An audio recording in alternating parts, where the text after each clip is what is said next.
Oh, snap. That's tight.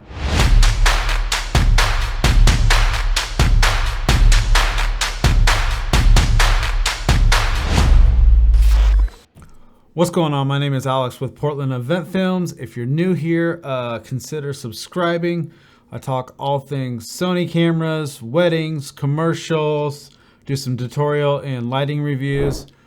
My strong point is audio. That's what I'm really good at. That's what I focus on the most. But today I'm going to talk about this new Cage wireless follow focus that I came up, that I bought.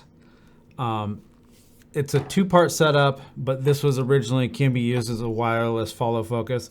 But I bought it with this battery handle, and I can use it to pull focus now.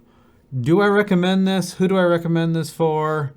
Do I like this Cage setup, and who I think should purchase it?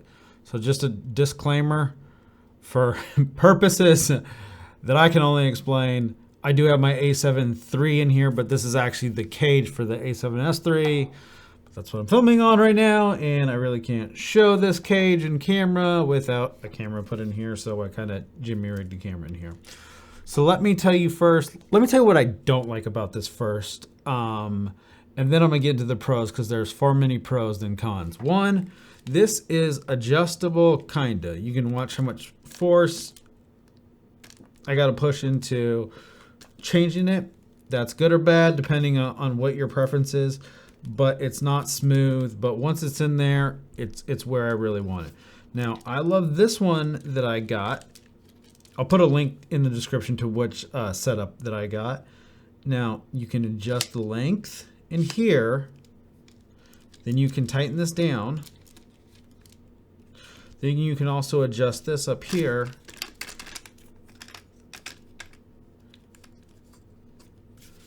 And then you can also rotate this too. So it really depends on what kind of angle you're going for and where you want everything to be. So, you know, if you're shooting something down low, so it has all these different angles, and that's why I went with this particular setup.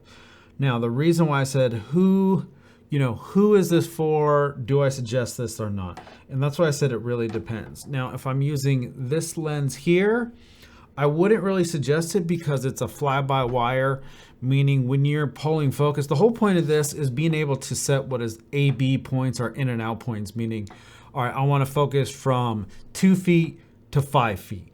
This has a wheel right here where it's all the way to one end, and then you scroll all the way to the other end, and that way you can pull focus and be on those particular points. So for this style lens of the fly-by-wire, I do not recommend it. Hold on. So now when it comes to using a lens like this, which has hard stops and it's not a fly-by-wire, I would totally recommend using it for this type of lens. And actually, this is why I bought this setup, is to use it with this lens particularly. Now, I do like that it is small. It's pretty inexpensive. I wish that I could just buy this piece separate and then buy this handle, but this comes with the follow focus. Hold on. So this is originally what it comes with. You can use this to control it.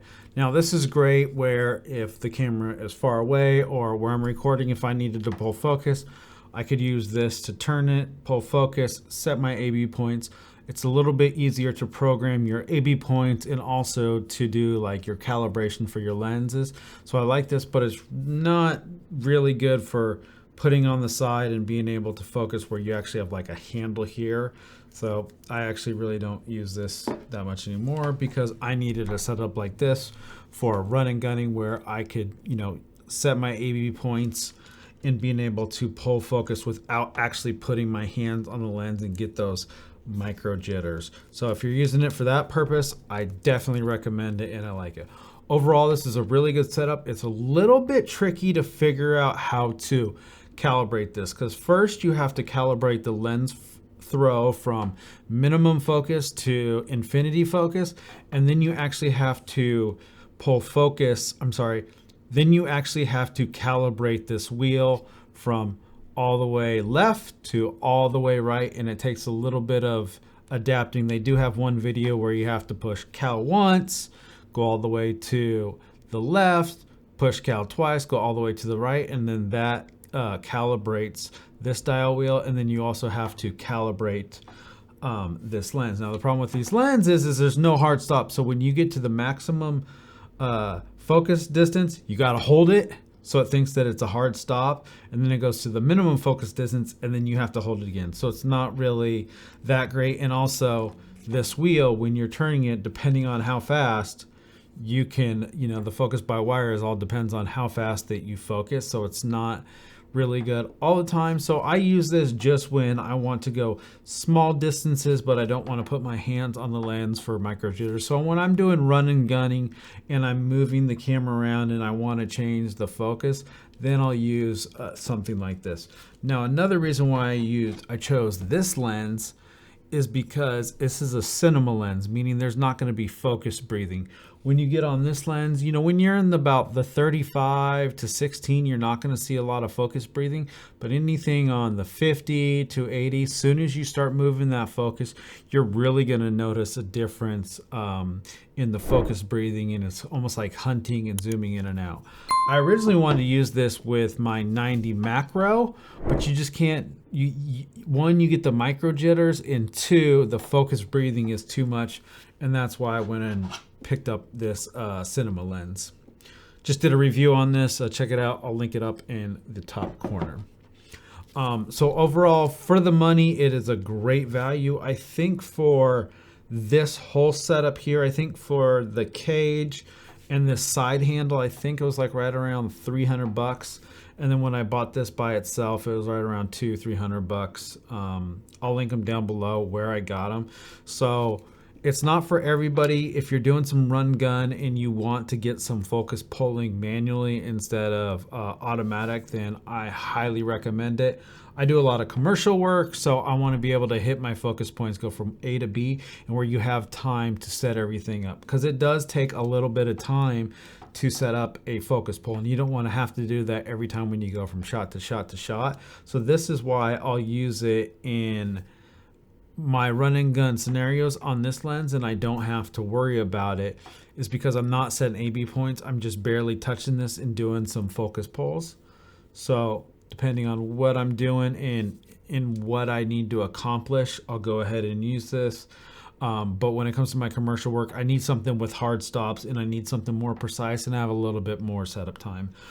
So for the price, I totally recommend it, but you gotta know what you're getting when you buy it. Don't expect it to be fast, set up, not have to calculate it and recalibrate it every time, because pretty much as soon as you pull it out, you have to recalibrate the lens and then also the dial. Not so much the control dial, but definitely on the lens. And it's a lot harder with the fly-by-wire. So thank you guys for watching this video. If you guys have any more questions, leave them in the comments below, and I'm ready to get this camera out of here and put back in my A7S III. So if you guys have any more questions, leave them down below. Thank you guys.